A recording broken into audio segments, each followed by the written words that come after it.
মরুভূমির সাহাবী গাছ আজও বেঁচে আছে বিস্ময়কর 1500 বছর আগের রাসূলুল্লাহ সাল্লাল্লাহু আলাইহি ওয়াসাল্লাম এর সাক্ষাৎ প্রাপ্ত বেঁচে থাকা একমাত্র সাহাবী গাছ। ইংরেজিতে বলা হয় দ্য ব্লেসড ট্রি। শুনতে অবাক লাগলেও সত্য, কিন্তু বেঁচে আছে গাছটি। মরুভূমির রুক্ষ পরিবেশের কারণে জন্ম থেকে গাছটি ছিল পাতা শূন্য এবং শুকনো।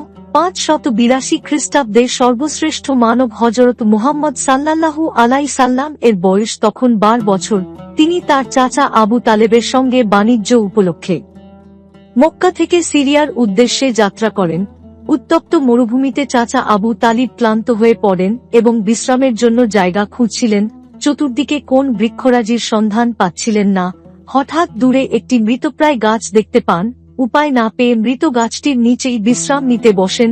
আল্লাহর ইশারায় গাছটি তখন সবুজ পাতায় ভরে যায় এবং সেই থেকে এই গাছটি এভাবেই রয়ে গেছে।